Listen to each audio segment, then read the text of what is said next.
In this video, I'd like to show you how to assemble the drivetrain housing. For that, you need most of the bigger parts in your kit, including the two large C channels, the 2 feet,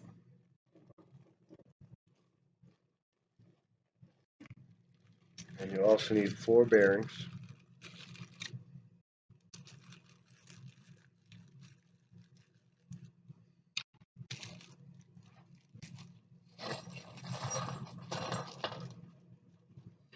Some of the longer screws, you'll need 8 of those.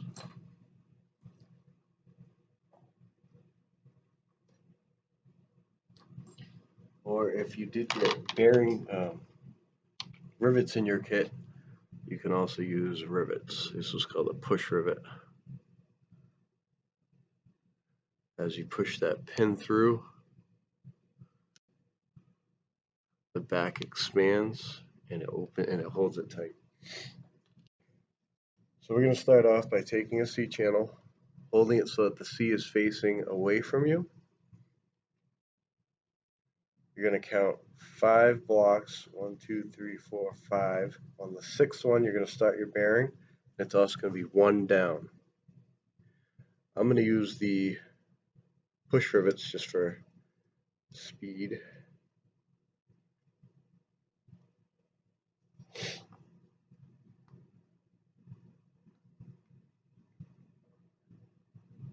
Push them back.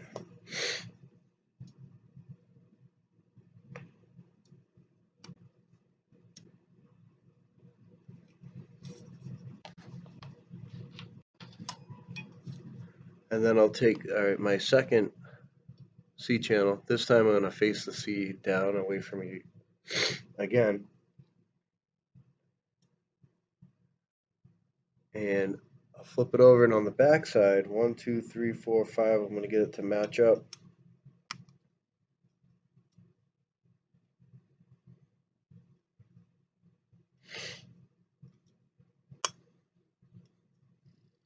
And now if I take these two, the bearing should match up so that an axle would fit through both of these with the ends lined up in the top and bottom.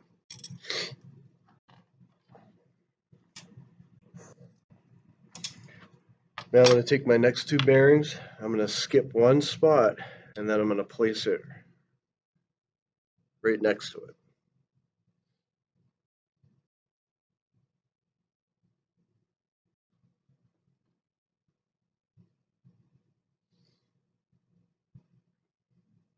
And then I'm going to do the same thing with the back side. Again, the C's facing out. I'm going to skip 1 spot, come to here.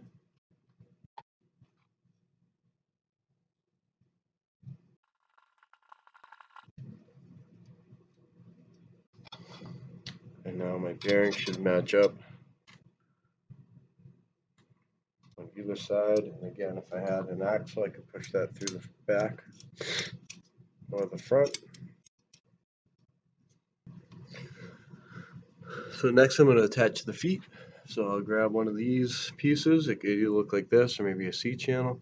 And I'm going to count either 5 or 6 in. It really doesn't matter. As long as it's in the center, there'll be 1 gap that will be left open. But what I'll do is push a nut through, or a screw through. And then I'm going to grab one of these. This is called a Kep's nut. See those little teeth or that little skirt? That is going to help it from loosening up. When you tighten that up, those teeth actually bite into the metal a little bit and prevent it from spinning free.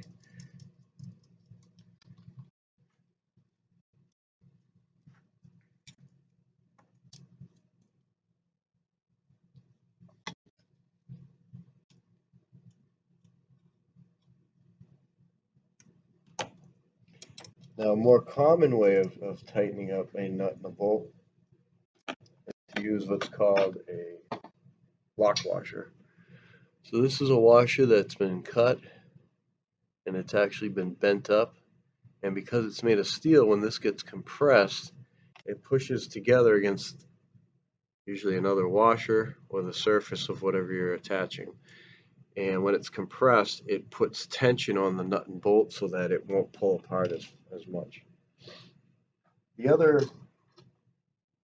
there's a lot of different ways, but another way that they prevent things from threading off is to actually put nylon on the inside of that, and that doesn't allow it to back off as quickly.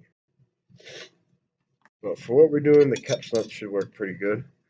Again, I'm going to make sure that I have this lined up properly with my flat side here, C-channel facing in, and they're on the top. I'm going to skip one gap.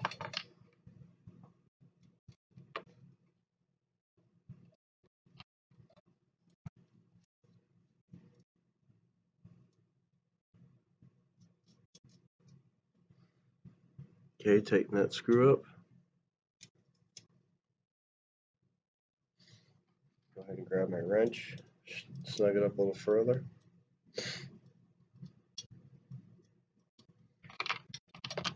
And then I'll do the exact same thing on the back side. So whatever the distance was over, 1, 2, 3, 4, I'm going to go 4 over.